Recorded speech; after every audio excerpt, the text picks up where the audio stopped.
Hey, everybody. Thanks so much for joining us right here on The Right View. Ladies' tea. There's a lot of tea tonight. Let me tell you, we are joined this evening by contributing writer for the Media Research Center, Stephanie Hamill, and CEO of PragerU, Marissa Streit. Stephanie and Marissa, so much to talk about. You both are amazing, and I've dealt with you both individually. I think this is going to be a fun show. I think we would be remiss if we did not start with kind of what everyone's talking about right now, and the spy balloon from China that made its way over the Pacific Ocean, apparently through the Aleutian Islands, somewhere maybe over Alaska for a second, Canada, and then of course made its way all the way through the United States. And then when it got just out to sea past the Carolinas, past where my parents live, Joe Biden decided then it was time to go ahead and take it down. I guess I'm just curious as to, I have my own thoughts as to why the Chinese, Marissa, would send a balloon that is 120 to around 200 feet high, some giant thing in the sky that is very obvious that we could all see, over to America, supposedly to spy on us. What were your thoughts about the old spy balloon? So I think that the Chinese are obviously very smart, and they're watching very carefully how Americans react to different things or don't react to different things. And so, first and foremost, do they need the data they've collected through the balloon? We don't know. But what they do know is that America is slow to respond. And I think the entire world is seeing that America has this very fearful reaction to geopolitical issues. And they are trying to highlight that, and they're trying to really push us on every single level. I mean, the balloon has been floating around the United States of America for an entire week. Yeah. An entire week. And so whether they've collected data or not, that I don't know. But what I do know is that they have made mockery of us. And that is significant. Well, and that, I think, Stephanie, that's the thing for so many of us, that it's like an embarrassment at this point, the way that this seemed to be handled, because we saw it floating over, starting up in Montana over the United States. And let's be honest, we know that there are very important nuclear silos that exist in the areas. And, Marissa said, we really don't know what kind of intelligence they gathered, if they did gather any. I think that they're taking it to the FBI headquarters in Quantico right now, what they were able to recover out of the ocean, to see if they can figure that out. But number one, if they were able to collect any information, that is a scary prospect. But I think what Senator Marco Rubio said is spot on. He said that China purposely sent this balloon to show that the United States was in decline, that we weren't going to respond. To me, this was a bit of a test. Like, let's see what they will do. And let's also kind of show how much of a bigger player we are now as China than we ever were, thanks to how weak the United States was, right? Exactly. And as you know, the Chinese government, they're known for provocations and for testing the U.S. government, if you will. And there are so many things to unpack about this, and so many questions that have yet to be answered. And I don't think you have to be a foreign policy expert to ask a question and bring up the fact that why wasn't this balloon shot out as soon as it entered into U.S. airspace, like before it even went to Alaska? And the big question is, when did the Biden administration and our military leaders know about this balloon? So I understand the logic and reasoning as to maybe why they waited as it was passing through some of the states, because they were worried about the debris and the potential catastrophic issues that could have come of it after it landed. Because as we know, all of the stuff that went into the ocean, that was quite a bit, and that could have been very damaging for communities had it hit a community. With that being said, the administration, this is starting to look like another foreign policy failure, as the team Biden has been criticized from both sides. It's not just Republicans going after Biden, but also some of the Democrats are speaking out against it. And as you pointed out, if the Chinese government didn't want us to see this balloon, we probably wouldn't have seen the balloon. They wanted to embarrass the Biden administration, obviously. Yeah, I mean, this to me was a bit of a signal as to what just where things stand in the world right now. You're right. I look at so many foreign policy decisions that have been failures of this administration, and we knew before Joe Biden became president that he has done so much that has taken America in the wrong direction on foreign policy prior to him being president. Now you look at the departure from Afghanistan and all of the military equipment. I think it was $81 billion of military equipment that we left just over in Afghanistan for terrorists to then get their hands on and utilize. You look at the fact that if Joe Biden were not president and it was Donald Trump who was president, likely there would not be a war right now happening between Russia and Ukraine, because that whole entire situation would have been avoided. It is because of his bad decisions on a whole host of fronts and the way he projects weakness on the world stage as the leader of America and the free world. It's a scary place to be, but to me, I don't know. I feel like this might just be the beginning of something really frightening with China. So many people have been warning about China for a long time, have been talking about how they really are our biggest threat, not just in America, but around the world. And look, I don't know what happened with the COVID pandemic. We know that it originated in a lab in Wuhan, China. You can make of that what you want. And in this situation, and I don't know, I feel like we need somebody in 2024 who is going to make sure that China is not taking advantage of us anymore. And I know who my choice is for that. I don't want to get out of the spy balloon because it is such a big deal, and it was last week.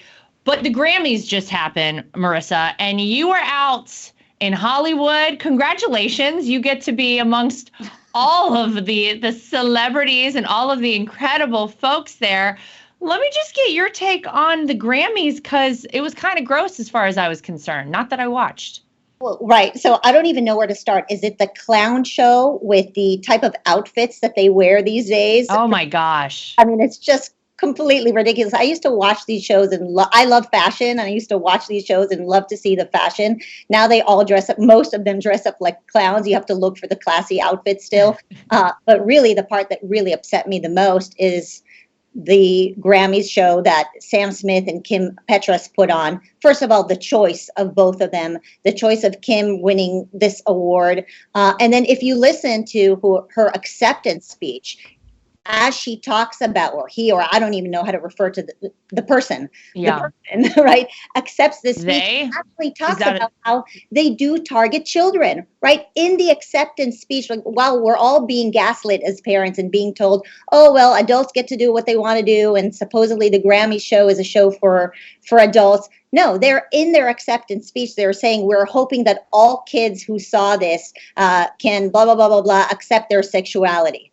And so you're seeing all of this stuff all over Hollywood. You're seeing it in our schools. The culture, I mean, frankly, it's how scary is that? And frankly, for them to dress up like Satan, I mean, that to me was the craziest part, Stephanie. Sam Smith, as Marissa's just describing, this performance, there's no doubt it was supposed to depict hell, that it was very demonic, satanic. I don't know. That's what these people have to do to garner attention these days? Was that a signal? Then I saw all these posts talking about how it was sponsored by Pfizer. I don't know. It was a very upsetting thing to see. And Marissa, you're right. I feel like you look back, I remember way back when, it feels like 100 years ago now, but when it was kind of a family-friendly thing to watch these award shows, and it was so exciting to see the celebrities and how beautiful the women were dressed and how handsome the men looked and all. And now it's like, now we've got demons, Stephanie. I don't know. Certainly times have changed, as you pointed out, and this is the show I used to watch with my mom way back in the day, but I haven't watched the Grammys in years. But I did watch it last night for the Media Research Center, so I watched the whole 3.5 hours. You really took one for the team. Oh my gosh. I did. I watched the whole carpet, everything. So as you're talking about the clothing style and whatever, we can be critical about clothes, but it is really bizarre to see Harry Styles, who used to dress normal and was a handsome young man, wearing like a clown dress or pantsuit or something. And then the left, they cheer him on. They love that he wears dresses and dresses like a woman.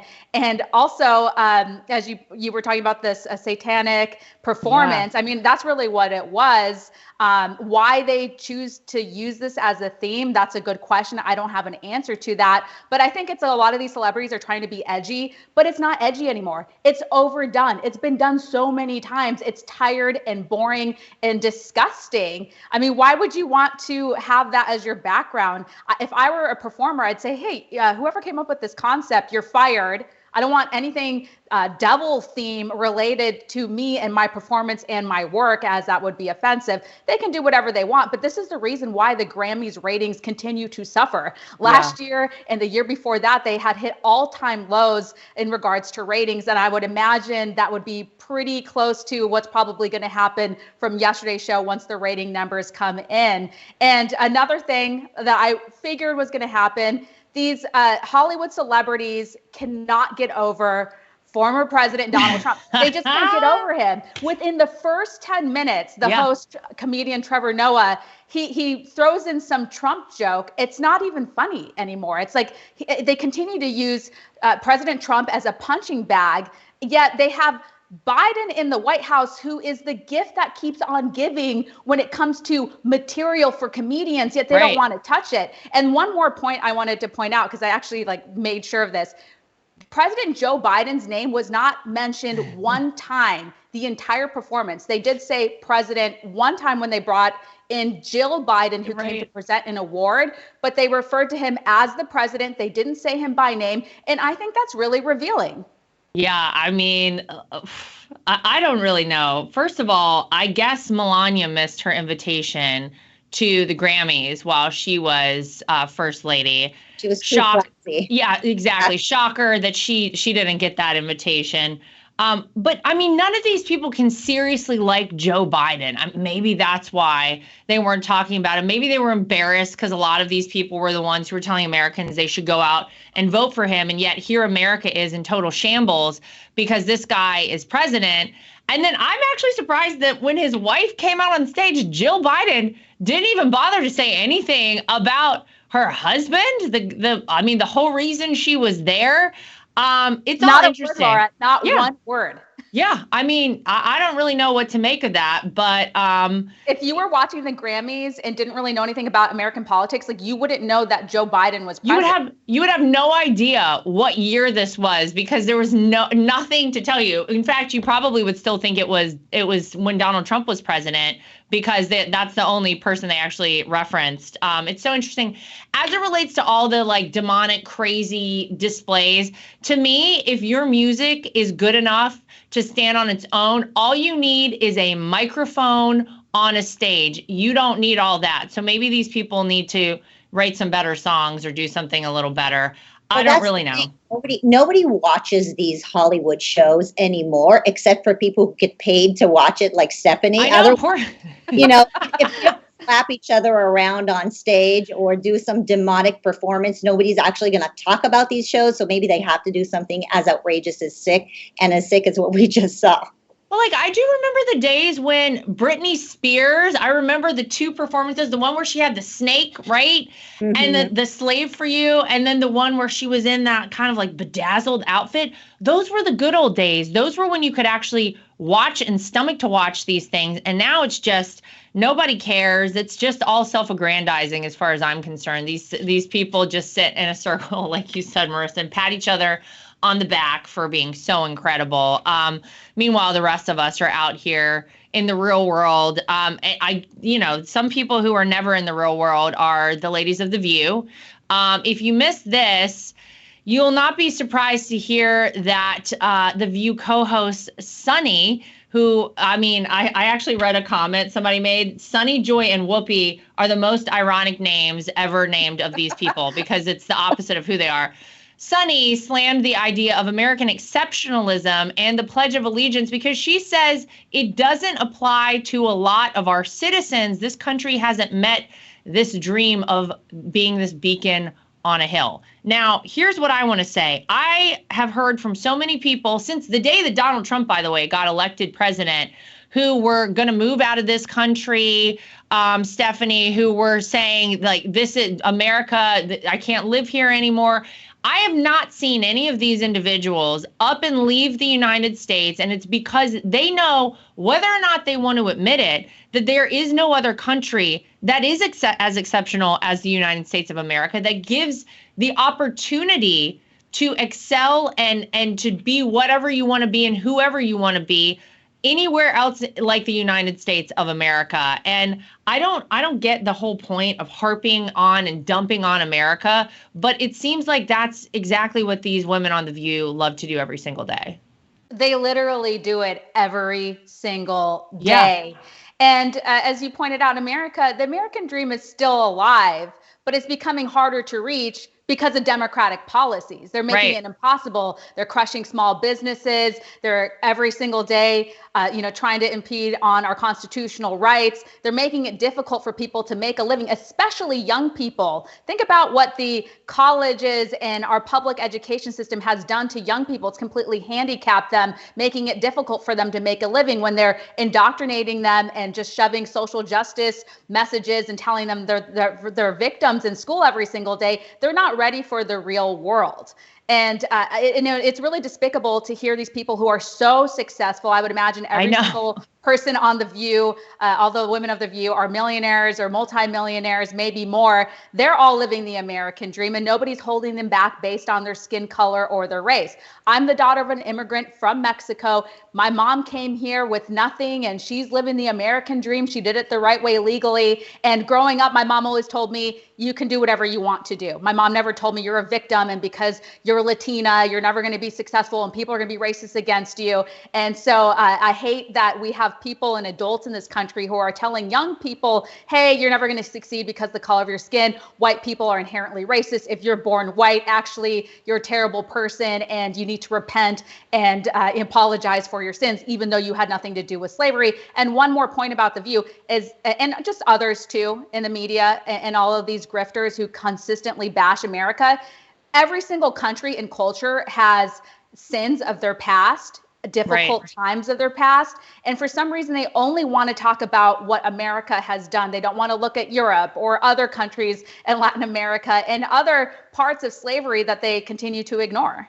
Yeah, well, maybe that's why they're not up and moving anywhere else, because they know, you talk about a long history, look at the rest of the world. I mean, we're such a young country. Marissa, was trying to go through the Pledge of Allegiance and think, what is so offensive to Sunny in the Pledge of Allegiance? My kids, by the way, every night before they go to bed, say the Pledge of Allegiance. And I'm trying to figure out the parts in there that she's claiming haven't been met, that it hasn't happened yet. What is she talking about? She would probably want to change it from one nation under God to one nation under Fauci or one nation under the government, right? Exactly. That's basically their goal. I think one of the issues with the left and the most dangerous part of what the left does is they love to crush people's spirit, right? It's either hysteria, like global warming hysteria, or, the big white man hysteria, or all of that, because it's their only way. The only way the left can thrive is when they destroy and they really create fear and anger in people. Mm-hmm. When people have fear and anger, they're drawn to the left because they're drawn to bigger government to take care of them. And essentially that has become such a big part of their ideology that that's what they want to do. They want to destroy anything that is good and crush the spirit, especially of those who have immigrated here, who have some fear in them. If you're of color, or if you've immigrated here and you have some sort of insecurity about your background. And my mom came from Morocco, and they were Jews. And so when they came here, they had insecurity. And if you listen to left-wing narrative that pushes that America is a horrible place, that pushes for these ideas that basically claim that they have not made it into a wonderful place, these are the most vulnerable pieces of our society, people who are susceptible to that kind of belief.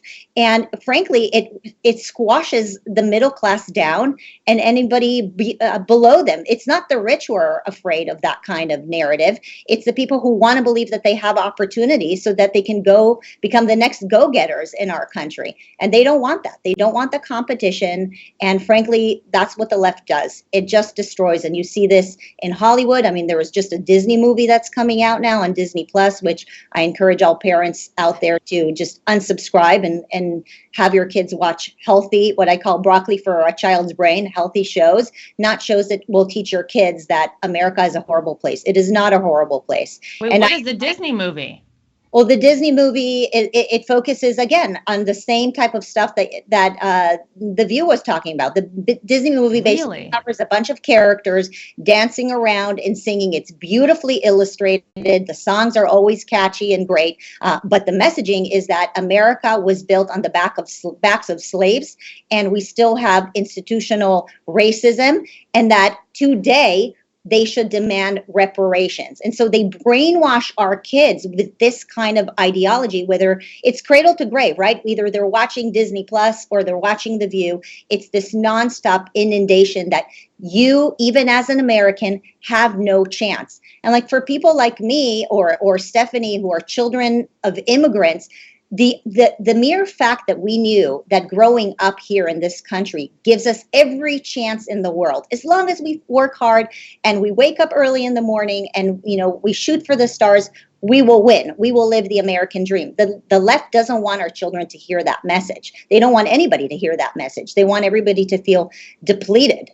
And, you know, it's sad. It's so, well, it is sad, but what you're saying is so accurate when it comes to actual immigrants, people who immigrated here legally to America, who have lived anywhere else in the world. When they come here to this country, they know what they have here because they have experienced it elsewhere.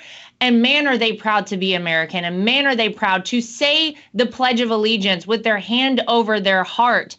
And to me, part of it is that they want us to be so divided. They don't want us to be one nation under God, indivisible, as it says in the Pledge of Allegiance, because that would mean we're all on the same team and we are all in this together, which we know we are. And we all should remember that always, because there is a concerted effort, I believe, to divide us as Americans, to take away any shared traditions that we all have, to just separate us. And we got to fight back against that. And we have to make sure that, you know, people realize that this really is the greatest place to be. And that's why none of them leave, even though they say they will. You can't have the opportunities anywhere else like you have here. That's why people risk their lives to come here. Exactly. And you look at the migrant crisis that's going on. So if people actually believe that America is racist around the world, they wouldn't be rushing and risking their lives to get here. And to piggyback on what Marissa said, I mean, the content of Hate America stuff is just nonstop. You mentioned it in one of your recent shows, Lara, was the 1619 Project, another show that I'm watching for the Media Research Center. Oh, how is that? It's so painful. It's so painful to watch. It's just complete and total revisionist history by an activist journalist who's a grifter, who, by the way, her mother's white. And she just trashes white people the whole entire show and her white side of the family. And the most recent episode I just watched, she compared being an Amazon worker to slavery and picking cotton. So I find that just to be a really horrible comparison, because it washes down the realities of slavery and how painful slavery was. Working at Amazon might be a tough job, and maybe they can fix things over there, but it's a choice. And also Amazon went into communities where there weren't a lot of jobs, so it gave people access to higher paying jobs. They didn't go to New York, though, because AOC ran them out of there. Don't forget that. Exactly. Whenever you're going back to vote for her again in her district in the Bronx. You know what? Somebody who I actually think did it right and really had his finger on how people should be operating is Chad Ochocinco. So he was a wide receiver. He played, I think, 11 seasons in the NFL.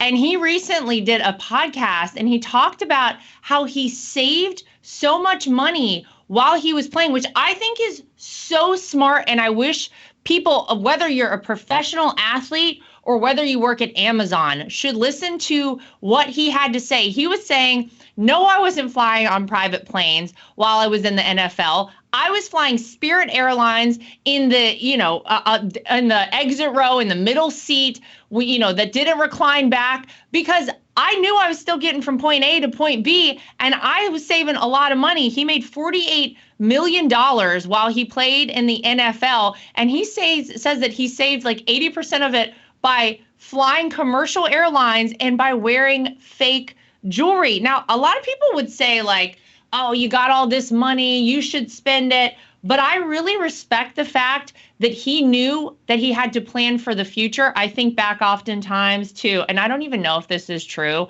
but I heard a story that MC Hammer lost his entire fortune because he bought like 20 Lamborghinis or something. Should have listened to Chad Ochocinco. I don't know. What do you think, Marissa? I think he needs some a financial literacy education on how to both save and invest money. Honestly, I'm a very, very big believer in capitalism. I think if you work hard, you have a little luck, you make a lot of money, spend it however way you want, preferably on American-made products, because we got to focus more on our own economy. And certainly getting a good financial literacy education is helpful probably to the majority of Americans. It goes back to how our schools are failing us. Mm-hmm. Why is that not part of America's education? I know that in Florida, they passed a curriculum where kids are now going to get financial literacy, but in many states around the country, it's simply being replaced by critical race theory and DEI and all these other things. And so I think a little financial lit could be helpful both to kids and adults these days. Yeah, you're right. I don't know why we don't teach that in schools. That should be a required course, Stephanie, as far as I'm concerned, in all schools, that you have to, because people need to know this stuff. And the whole thing with Ochocinco, which he changed his name. I think he changed it back. It's Chad Johnson, but he changed his name to Ochocinco because his number was 85. And then I think he changed it back. But the whole thing I liked about him is that he wasn't just spending money to spend money. And I think that there is such a push, kids always look up to celebrities, and a lot of them are athletes, and they're big, flashy. They have all of this name brand stuff and designer things. And I did like that he was like, no, I didn't fall for that old sleight of hand trick. I still got all my money and I have a long future ahead of me. But most people don't do it that way because they're not taught that at all in school or anywhere unless you take some sort of an economics course.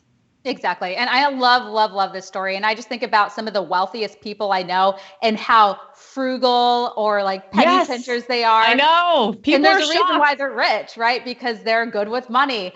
With that being said, it's not just MC Hammer who was, a celebrity who's gone broke. You'll hear these stories over and over again of celebrities and athletes or other famous people who have had their money mismanaged or they were new to money. To Elvis?